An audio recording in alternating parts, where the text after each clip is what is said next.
اعوذ باللہ من الشیطان الرجیم، بسم اللہ الرحمن الرحیم۔ محترم ناظرین، السلام علیکم۔ حضرت ابو بکر صدیق رضی اللہ عنہ نے اپنا ایمان ظاہر کیا۔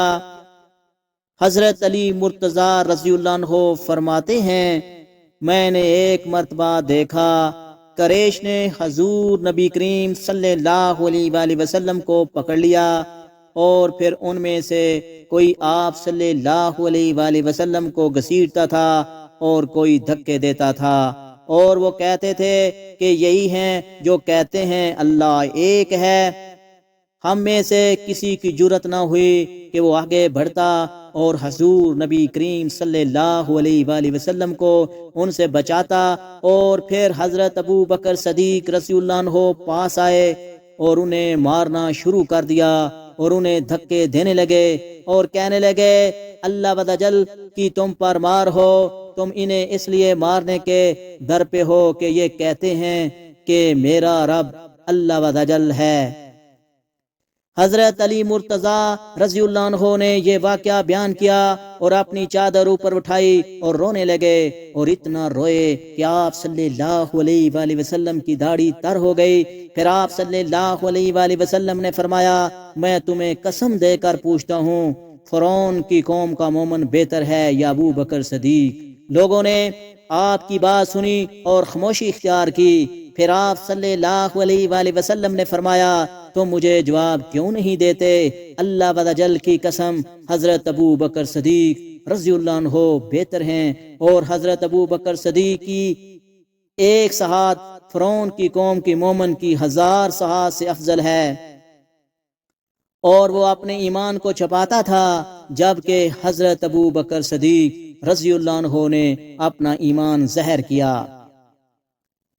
محترم ناظرین، حضرت علی علیہ السلام ایک بار گھر تشریف لائے تو حضرت فاطمہ رضی اللہ عنہا نے کہا، میں نے یہ سوت کاتا ہے، آپ اسے بازار لے جائیے اور بیچ کر آٹا لے آئیے تاکہ حسن حسین علیہ السلام کو روٹی کھلاؤں۔ محترم ناظرین، حضرت علی علیہ السلام وہ سوت بازار لے گئے اور اسے 6 روپے میں بیچ دیا۔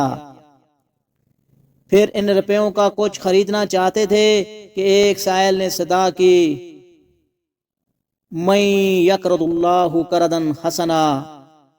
حضرت علی علیہ السلام نے وہ روپے اس سائل کو دے دیے۔ تھوڑی دیر کے بعد ایک رابی آیا جس کے پاس بڑی فربا ایک اونٹنی تھی۔ وہ بولا، اے علی، یہ اونٹنی خریدو گے؟ فرمایا، پیسے پاس نہیں۔ عرابی نے فرمایا، خدار دیتا ہوں۔ یہ کہہ کر اونٹنی کی مہار حضرت علی علیہ السلام کے ہاتھ میں دے دی اور خود چلا گیا۔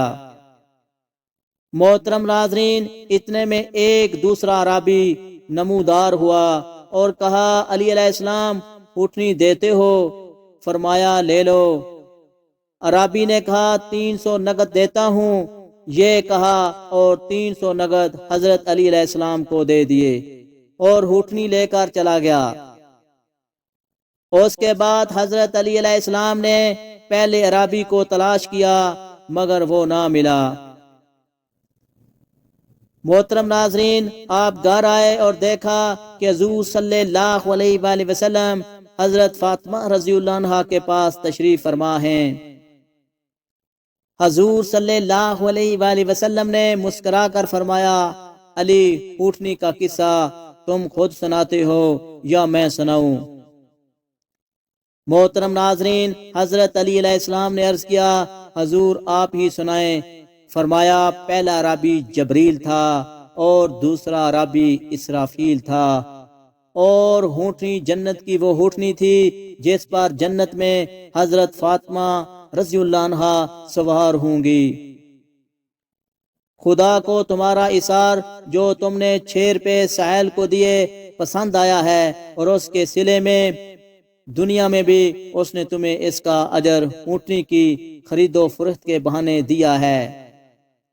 محترم ناظرین، کہتے ہیں جب رسول اللہ صلی اللہ علیہ وآلہ وسلم غار ثور میں داخل ہوئے تو جبریل علیہ السلام نے عرض کیا، خدایا مجھے اجازت دیجیے تاکہ میں جا کر اپنے پروں سے غار کو بلکہ اس پہاڑی ہی کو چھپا دوں۔ محترم ناظرین، خطاب ہوا، اے جبریل علیہ السلام، حقیقی ستار میں ہوں۔ میرا کمال قدرت اس امر کا متقاضی ہے کہ میں اپنی کمزور ترین مخلوق کے ذریعے مکر و فریب کو دور کروں۔ کمزور مکڑی کو مکر کیا اور اسے حفاظت کے لیے بھیجا۔ جب مکڑی کو حکم خداوندی پہنچا، اس نے اس وقت سجدہ شکر ادا کیا۔ خدا تعالیٰ کا اسے حکم ہوا کہ جا کر پردہ تان دے اور مکھی پر قناعت کر، لیکن ہمت بلند رکھنا۔ ہم ایک روز کافی قرب کے سمرغ کو تیرے جال میں لائیں گے۔ اس امید پر 700 سال اس غار کے منہ پر بیٹھی انتظار کرتی رہی۔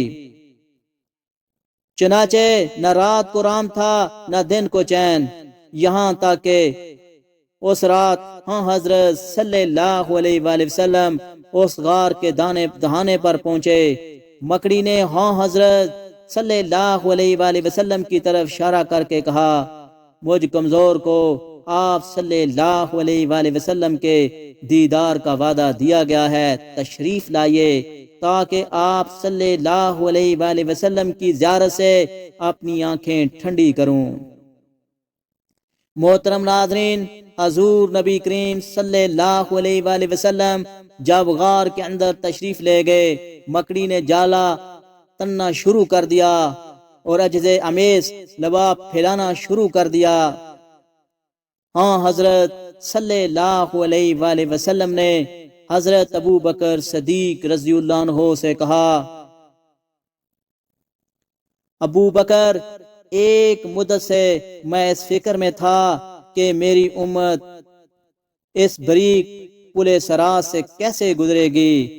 اب عالم غیب کے خبر کنندگان نے مجھے یوں اطلاع دی کہ جس طرح اس پردہ دار کو ایک بریک تار پر محفوظ رکھتے ہیں، تیرے دوستوں کو بھی اسی طرح